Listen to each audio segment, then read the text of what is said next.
দর্শক, তাজিয়া মিছিলের খবর জানাতে সরাসরি যুক্ত হচ্ছেন সহকর্মী আলিমুজ্জামান সাফওয়ান। সাফওয়ান, মিছিল এখন কোথায় অবস্থান করছে, কি বলছেন অংশগ্রহণকারীরা, জানাবেন।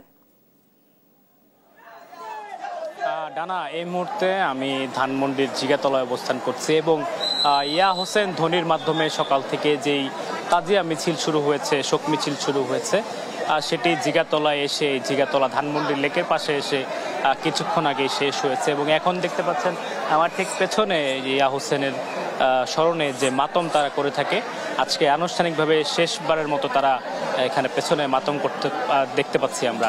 এবং এছাড়া তাদের যেই আলম বলে যেগুলো পতাকা দেখতে পাচ্ছেন, বা সারা পথেই আপনারা দেখেছেন পতাকাগুলো, সেটি তাদের একটি প্রতীক। এবং সেটি ধানমন্ডি লেকের পানিতে তারা বলে যে আসলে ঠান্ডা করবে, এরকম একটা তাদের মধ্যে একটা প্রচলিত রীতি রয়েছে।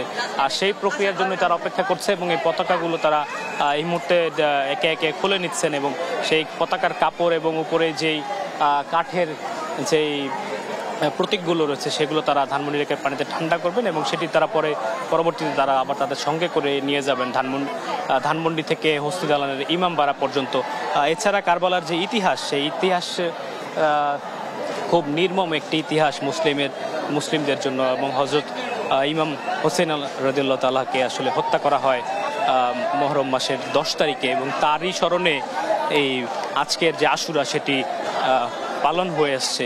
এবং এটি সকাল 10টায় হস্তি দালান রোডের যে ইমামবাড়া সেখান থেকে শুরু হয়েছে এবং এটি এখানে ধানমন্ডির জিগাতলা লেকে এসে দুপুর 2টা নাগাদ আজকে শেষ হয়েছে। এবং সর্বশেষবারের মতো যে মাতম আপনারা ক্যামেরায় দেখতে পাচ্ছেন, তারা এর মধ্য দিয়ে আজকে আনুষ্ঠানিকতা সেটি তারা শেষ করবে। এবং এখানে ধর্ম, বর্ণ, শ্রেণী, পেশার নয়, সবাই একই সাথে মাতম করছেন এবং মাতমে অংশগ্রহণ করছেন।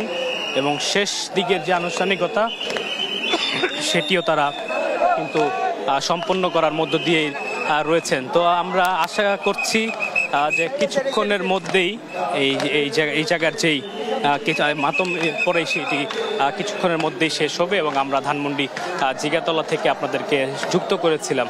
তো ডানা, আমার কাছে আশুরার তাজিয়া মিছিলের আজকে এই ছিল সর্বশেষ খবর।